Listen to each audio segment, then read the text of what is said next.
আসসালামু আলাইকুম বন্ধুরা। পাহাড়ে জঙ্গলে অনেক ধরনের আলু পাওয়া যায়, এগুলো লাগায় না, এমনি এমনি হয়ে থাকে। এই আলুগুলো আজকে আমরা সবাই মিলে তুলতে আসছি। আলুগুলো এই সিজনে তুলতে হয়, সারা বছর এই আলুগুলো খাওয়া যায় না, শক্ত হয়ে যায়। এখন এই যে বৃষ্টি হয়েছে না, এখন সুন্দর গাছ হয়ে উঠছে, এখন এই আলুগুলো তুলতে হয়। এক মাসের মতো আর কি খাওয়া যাবে। তো আমরা আসছি আলুগুলো তোলার জন্য। তা আলুগুলো কিন্তু খেতে খুব মজা, অনেক মজা। আমরা ছোটোবেলায় অনেক খেয়েছি, এখন খাওয়া হয় না, এখন দূরে টুরে থাকি, সবাই খাওয়া হয় না।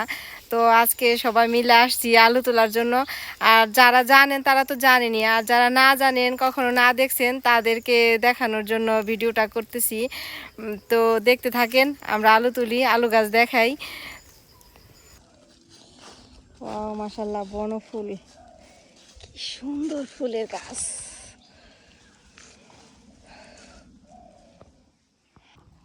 এই যে গাছ মাত্র হয়েছে, এই যে আরো, এই যে এগুলা অনেক আলু গাছ, এই যে অনেক।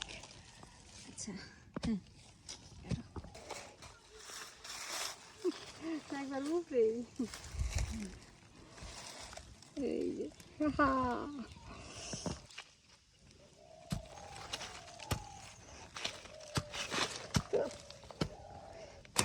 তুলাই আর তুলছি তুলছি, এই যে খুবই সুন্দর।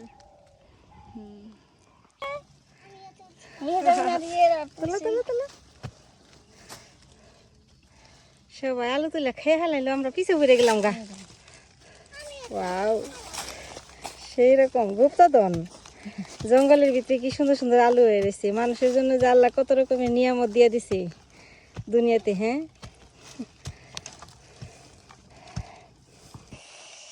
এই যে এটা হচ্ছে আরেক ধরনের গাছ, এটা আলু সব থেকে বেশি মজা, কিন্তু আমরা তো তুলতে পারি না। এই যে আমার এক ভাই আসছে আমার একটু সাহায্য করার জন্য। এই যে আলু তো বেরিয়ে গেছে, এই যে আলু বেরিয়েছে। ওয়াও,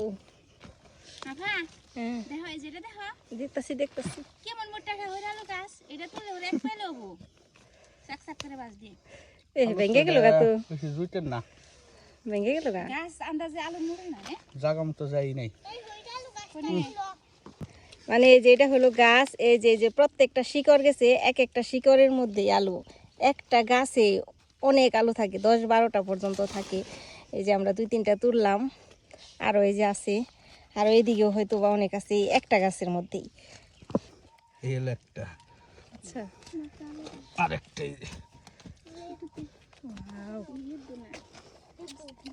একবারে সর্বনাশ। এই আলু খাইতে যে কি মজা।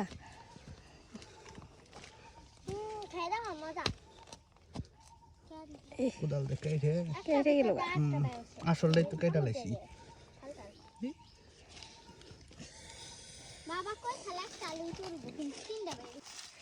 ওয়াও, এই যে মাশাআল্লাহ, কত বড় আলু। এই যে একটা গাছে থেকে এতগুলো আলু তোলা হয়েছে, এখানে 1.5 কেজির মতো হবে। 1.5 কেজি তো হবেই না ভাই? হ্যাঁ, 1.5 কেজি হবে, বেশিও হতে পারে। এই যে বিশাল বড় একটা আলু বেরিয়েছে, একটা আলু তুলতে যায় আর একটা বেরিয়েছে বিশাল বড়। এই যে এতগুলো আলু হয়েছে অবশেষে, এই জাতের আলু। এগুলো আবার একটু আলাদা জাতের, এই যে এটা আবার একটু আলাদা জাতের। এটা অনেক ভালো, অনেক মজা। তো এটা একটু বেশি মজা, অনেকগুলো হয়েছে, 2-3 কেজি তো হবে এখানে।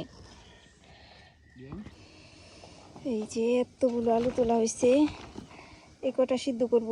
এই যে 2 ধরনের আলু, এই কটা সিদ্ধ করবো এখন। এগুলো সিলাইতে হইব, সিলাইয়া পরিষ্কার করে তারপরে সিদ্ধ করতে হইব। এই যে আলু সিলাইয়া এইভাবে পরিষ্কার করে নিয়ে আসি, এই যে মেলাগুলো এই যে এইভাবে চুলাইয়া পরিষ্কার করে নিয়েছি। আর এই যে এগুলো এরকম। এখন জাস্ট এই যে পাতিলে দিয়ে একটু পানি দিয়ে লবণ দিয়ে সিদ্ধ করব। এই দেখি একটা নামিয়ে দেখি হয়েছে নাকি, হয় নাই। এই যে আলু হয়ে গেছে, এইভাবে নামিয়ে নিছি। অনেক গরম, বৃষ্টিতে শুকনো মাটি, পোড়া মাটি ভিজার পরে যেমন সুন্দর একটা গন্ধ বেরে না, ঠিক এরকমই একটা ফ্লেভার, এত সুন্দর অন্যরকম একটা গন্ধ বেরিয়েছে। ঠান্ডা হলে পরে সবাই মিলে খাবো।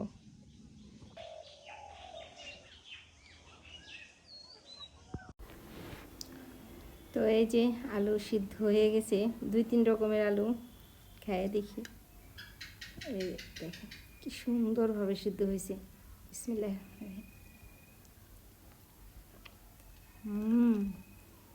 এক অন্যরকম স্বাদ, প্রত্যেকটা জিনিসেরই আলাদা আলাদা টেস্ট। এটা খেয়ে দেখে এটার প্রতি অনেক লোভ বেশি আমার।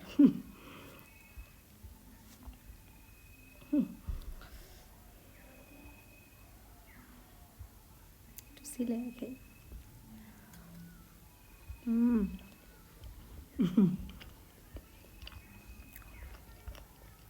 এটা আবার আলাদা একটা স্বাদ, প্রত্যেকটা আলুরই খুব আলাদা আলাদা স্বাদ। তো আপনারা তুলে খেয়ে দেখেন যদি আপনাদের আশেপাশে জঙ্গল থাকে। তো ধন্যবাদ সবাইকে কষ্ট করে আমার পুরো ভিডিওটা দেখার জন্য।